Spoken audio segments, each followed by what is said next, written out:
Sir Robert at Mama Doris.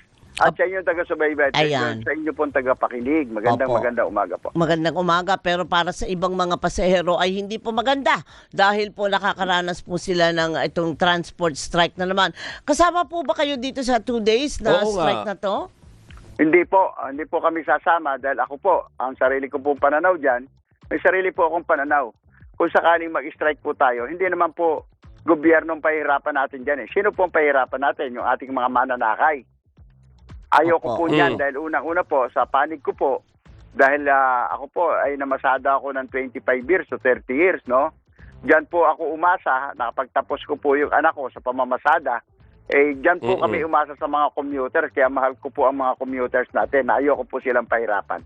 Ayun. Okay. Oo. So tuloy ang biyahe ng AltoDAP. Hindi sila sasali, Hindi partner. sasali, oo. Tama po kayo. At siguro po mag-uusap-usap pa rin uli kami. Actually, kahapon po nagkaroon kami ng meeting, no? Ang Pasang Mazda. Yan po, si Alpha Martinez, narinig ko. Kasama namin sa meeting yan. Si Ping Ay ng Stop and Go, si Lando Marquez ng LTAP. Yun po, yung pong ibang mga kinumbida namin, hindi nagpunta. Oo. Para po masabi kung ano po yung mapapabilis na ibibigay na ayuda. Nakakalungkot nga lang po dahil talagang ito pong DSWD, nakakapagtaka lang po bakit hindi po nila isinama yung mga driver ng UB Express. At pati po yung driver ng taxi, hindi rin po isinama ng DSWD. Kaya kahapon po, napag-usapan namin, ang gagawin po ng LTFRB, sila po yung uunahin ng LTFRB doon sa fuel subsidy na tinatawag. Ang uunahin po ng LTFRB, yung pamimigay ng ayuda sa kanila na 5,000 sa driver at operator ng UB Express at ng taxi. Opo. Opo. Sir Melencio, Sir Boy, itong hindi ninyo pagsali, syempre, sa kilos protesta, ay hindi naman nangangahulugan na inyong pong grupo ay hindi nakakaramdam ng epekto nitong tuloy-tuloy na pagtataas ng produktong petrolyo. With that, ano pong alternative yung ginagawa o naiisip ninyo, Sir Boy, para po sa inyong pong mga driver at operator din po coming from AltoDAP? Sa akin po, siguro, yung sinasabi ng gobyerno, sinasabi na ating kagalang-galang na Pangulo na hinunod po nila yung fair hike, no? Siguro po, yung sinasabi nilang ayuda, pamadaliin po nila yung ayuda. Kahit po ito'y kulang, pero kahit papano po ay makakatulong ito dahil nga, ang sinabi po ng ating kagalang-galang na Chairman Attorney Vigor Mendoza ngayon, huwag na nating sabihin na fuel subsidy. Ang sabihin na lang natin subsidiya dahil bakit po? Para kung nakuha po ng driver, itong subsidy na to, ipambili nila ng pagkain o sa nila dalhin, okay lang po yun para makatulong sa kanila. Yun po, no?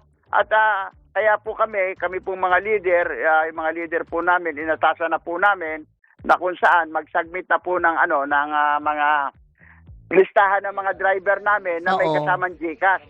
Para hindi na po dadaan sa bangko, sa land bank. Opo. Dahil kasi sir, pag dumaan pala sa land bank, ang problema po natin, per transaction, meron po silang binabawas. Kaya po ang ginagawa namin ngayon, nag-submit na po kami na may GCash para idirekta na po sa mga driver yung ayuda po na 5,000 galing sa LTFRB. Mabilis pong makukuha ng mga driver yun ngayon. So, Mang Boy, yan po ay kung sakaling ibaba na talaga yung opisyal na schedule ng pagbibigay ng ayuda para po sa mga UV Express. Kasi dito sa hawak po namin ni Robert, yung schedule, partner, March 24, today. March 24, dapat ang TNVS. Tapos, 25, Wednesday bukas, yung PUJ. Kayo na po yun, Sir Boy. Sir Boy, bukas kayo. Hindi, ganito po yun. Yung pong sinasabi natin na yung pong naka-schedule, yan po yung IIC na tinatawag. Hindi po LTFRB yan, IIC po yan. Na kung saan, ang isang problema po natin sa IIC ay nakikisausaw na naman po yung ating mga politiko. Dahil unang-una, sir, halimbawa po, no, Quezon City. Ang gusto nilang bigyan ng sa Quezon City, yung mga taga Quezon City lang. Tama naman po yun dahil siyempre inuuna nila, gusto nilang unahin yung mga taga Quezon City. Paano po yung mga iba na hindi taga Quezon City? Ang alam ko po, Metro Manila lang muna ang uunahin, no? sinabi na po sa amin, after Holy Week pa, maglulunsad ng yung pong susunod, yung mga, Opo, mga sa regions. Opo, yun po yung nakakalungkot, ano? Oo, Hindi nga po namin alam pa yung sinasabi na roll out ng DSWD bukas, nag-aantay pa po kami kung saan po gaganapin. So wala pang naibibigay o nailalatag na plano para diyan po Doon sa IIC po, sa Oo. IIC. Pero IIC. po dito sa Sa LTFRB. kinausap na po kami kung para po mapabilis yung ayuda ng LTFRB. Okay. Yung po yung yung sinasabi niyo rekta na lang sa GCash.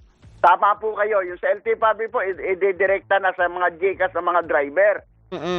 Doon po. Okay. Kaya mas madali po yung sa LTFRB, dito po sa para nangangapa po kami doon sa tulong ng maganda po ito dahil dalawa po yung makukuha ng driver namin, no? Oo. Ma'am Doris at saka Sir Robert. Dalawa po ang makukuha namin, isa sa IIC, isa doon sa LTFRB. Pero sa amin po, sa pakikipag-ugnayan po namin sa LTFRB, parang mas madali po sa LTFRB. Okay. Opo, dahil kasi po, pinaglaban ko rin po, bibigyan din po, Ma'am Doris, Sir Robert, yung mga operator, meron din pong ibibigay sa kanila. Bukod po yung sa driver, bukod po yung sa operator. Di mabuti at magiging mas maayos kasi dati partner ang dinediretso sa operator Kaya nagkaroon ng kaguluhan noon kung sino ba ang dapat kung kanino irerekta yung tulong. Kaya pagka ganito, di syempre kailangan lang natin intayin boy yung talagang official schedule at tsaka kung saan yung payout center ninyo. Kasi mamaya kung saan kayo pumunta, hindi naman pala kayo kwalipikado doon sa pupuntahan ninyo. Tama po kayo, Ma'am Doris. Kasi meron pong nag-sample na ganito po. Yung pong kainta ko, nag-submit yung aking presidente ng listahan. Pero pinabalik po sa kanila dahil ang sinabi, mga taga-kainta lang ang isubmit nyo sa amin. Kaya po yun nahihirapan kami doon sa IIC dahil unang-una, paano po kung halimbawa doon sa rota namin, ang driver namin taga Antipolo, hindi po masasama sa listahan namin yon. Meron po taga Pasig. Hihimay-himayin po namin yon na Ma'am Doris, Sir Robert, napakabigat po maghimay-himay na yan, tapos bibigyan ka ng deadline. Pero Sir Boy, meron din pong programa ang gobyerno, yun na nga yung fuel subsidy po para sa mga driver, kasama na din dyan ang mga magsasaka at mangingisda. Yung 20 pesos per kilo na bigas at bantay presyo sa mga pangunahing bilihin, nakakatulong po ba yun?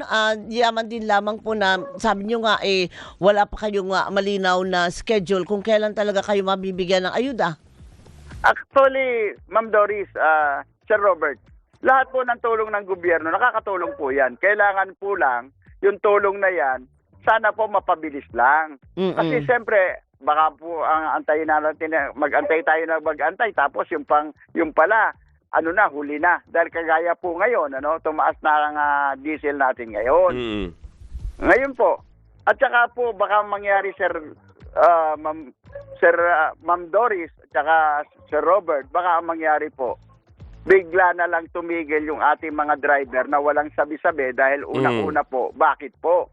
Kung hindi mo nakakayanin, magtsatsaga ka po ba na mamasada na maghapon na wala kang iuwi sa pamilya mo? Pagod lang?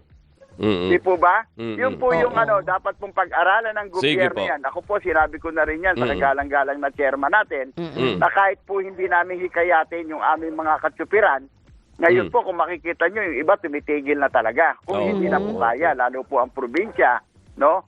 Pero hanggat kaya pa po ng mga katsupiran yan, bibiyahe po yan dahil bakit po? Dahil sabi ko nga sa inyo, na masada ko, kung halimbawang may pinag-aaral akong anak, titigil ako sa pamamasada. Hindi naman ako madaling makapasok ng trabaho.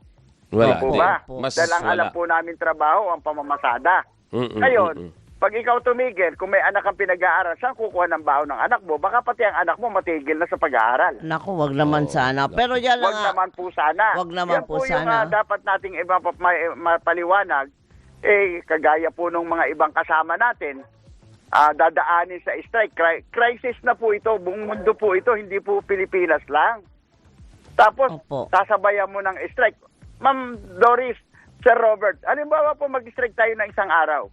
Kung wala namang ibigay sa atin, sino po ang napurwisyo? Hindi naman po sa inaano ko yung ating mga kasama. Okay. Dapat po ngayon, magtulong-tulungan tayo. Kung ano maiaambag, halimbawa po, mga leader, kung ano maiaambag, pakipag-usap sa LTFRB para madali yung rollout, para po tulungan po ang LTFRB, tulungan po ang gobyerno para mapadali po yung rollout. Baka meron po mga suggestion na magaganda. Tama. Ay pag samasamahin po yan para mapabilis po yung tulong ng gobyerno. Hindi po yung parang ang nangyayari naman po, yung iba, hinuhostage lang nila yung gobyerno eh. Ay. Okay. Sige po, Sir Boy, mag-aabang tayo, partner. Wala naman kasi tayo magagawa kundi mag-abang na naman sa mga development. Pero parang sinasabi ng gobyerno ngayon, rest assured na may tulong naman. Kaya lang, hindi naman sa naaantala, inaayos May yung schedule. sistema. Oo, yung schedule. Saka yun yung sabi ni Sir Boy, Oo. may mga ayuda, bilisan na lang natin Bilisan yung na lang. distribution. Oo. Okay. Kasi lahat naman tayo kailangan natin ng agad-agad na ayuda. Kaya nga si Camille, agad-agad na mag-commercial na Kaya tayo. nga, Sir Kaya Boy, nga. maraming salamat po sa inyong oras. Thank you Ay, po. maraming salamat po, Sir Mag-iingat Robert. po. At Ma'am Doris, at Apo. sa yung taga-subaybay. God bless po. God bless po. God bless po. At ingat po kayo. Yan, si Sir Melencio Boy Vargas, ay National President ng Alto DAP partner.